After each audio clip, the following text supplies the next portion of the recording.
Shawn, coming up with that big interception towards the end of the game, just what did you see on that play when the quarterback threw the ball? It's just really execution. Coach called a play, and I told him you call something, we execute it. Luckily, AD dropped the ball, and the ball would. I see it right and react, and for a second I was like, "Whoa, did I catch that?" I laid there for a little bit. I was like, "Why isn't the crowd yelling?" And I realized it was an away game, so it kind of turned me up. But it was just execution at the end of the day. This defense came up with 2 big turnovers. Your interception and your forced fumble, but those turnovers flipped the game on its head. How big was it for this defense to come up in those big moments? I mean, it was just something we practice every day. Like every day we harp getting after the ball, and we know that's the type of team we are. Being an aggressive team, we're either in the backfield or we're getting those turnovers. So it was nice seeing that come to light, and it's something we practice every day. With this UTSA game coming up, just what have you understand about this UTSA offense, and what do the Bobcats need to do to get that first victory over the Roadrunners? Well, number one, Frank Harris. He's an experienced quarterback. He's played college football for a little while. He knows those reads, so it's just something we're gonna have to hone in. We're gonna have to do a good job disguising and a good job, confusing him. And also, UTSA is a great team. They're used to winning. They got a great program. Coach Traylor, he was a Coach Kenny mentor.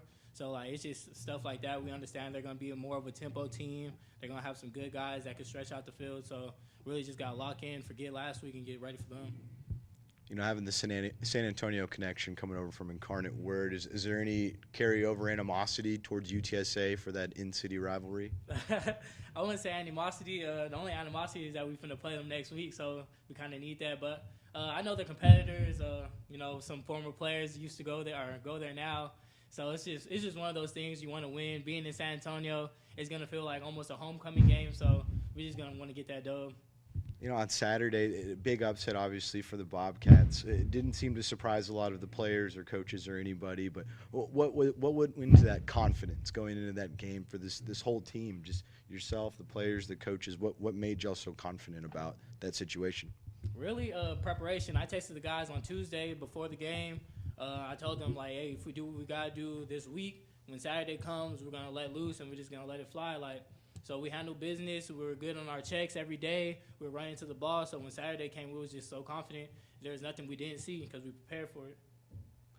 Yeah, Shawn, what was it about Coach Kinney or Coach Patke that made you want to come to Texas State and kind of just get this thing going, kind of rebuild or just kind of get this program jump-started here? Those guys, they're just extremely transparent. They're easy to talk to, and, you got to have a lot of love for them. They're players, coaches. They've been there. They won the big games.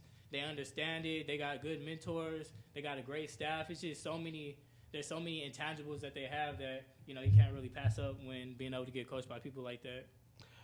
When you were at Incarnate Word, did you get to know any of the UTSA guys? Obviously different campuses, different programs, but were you able to kind of interact or maybe become friends with any of those guys on the current roster?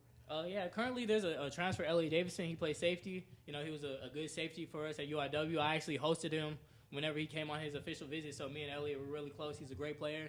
So that's just probably the closest person I know on the roster. Another safety, Ken Robinson. We're from the same area. Just guys like that. It's just there's a lot of things 7-on-7 or just playing each other in high school that ties people together, and that's the beauty of football. So it's just one of those things.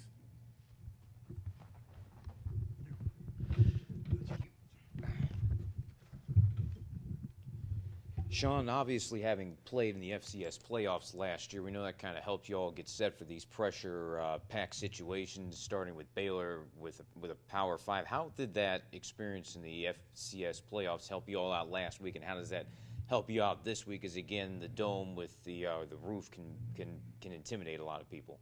Yeah, it's really just being a smaller school and going to those bigger moments. We kind of developed that chip on our shoulder where it's you got to handle the moment, you got to handle the lights, and when your name's called, you got to be ready. So going into Baylor, we had a lot of guys who were Power 5 transfers, a lot of guys who came from FCS, but everybody came together and we knew what we had to do. We understood the moment wasn't too big for us, and we understood we was meant to be there. We're just as good as them, you know what I'm saying? So it was one of those. You mentioned a chip on your shoulder, being from living in San Antonio. I know the only schools they talk about in San Antonio are UTSA, Texas, and A&M. They don't talk about Texas State for whatever reason. So is that kind of and even UIW to a degree. Do you have that Rodney Dangerfield no respect with all the players going back down there to play there? Not really. We understand how good we are, so like we don't need all the cameras and all the the people gassing us up to go out there and work. Like we understand what it is, and at the end of the day, when the season's over, that it all come to light. So we keep that chip. Obviously, Frank Harris has been at UTSA since they started playing football. I covered him in high school as well. He's almost Mr. San Antonio to a degree. How do you all stop him on defense just because he's coming off a bad game last week at Houston, and he rarely has 2 bad games in a row? Just nothing too much. We just gotta play our game. We're not gonna dictate off of what they did last week. We're just gonna focus on our game plan and the things we need to do to execute against them. So there's nothing really special we gotta do. We gotta contain him. We gotta focus in on him. But overall, we just need to make sure we're doing our job as a defense. Thank you.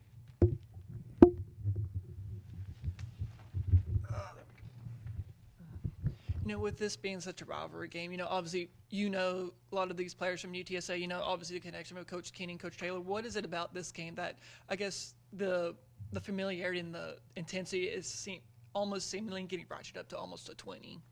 It's really just it's the next game. Like what I'm saying, like Coach Keenan or Coach Packy said, it's the next game, and that's why it's so big.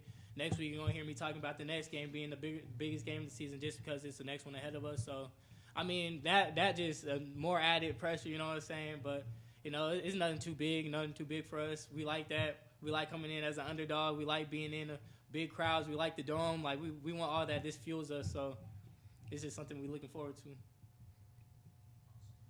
One more to that. When you talk about the mantra this year of taking back Texas, you guys have taken care of Baylor.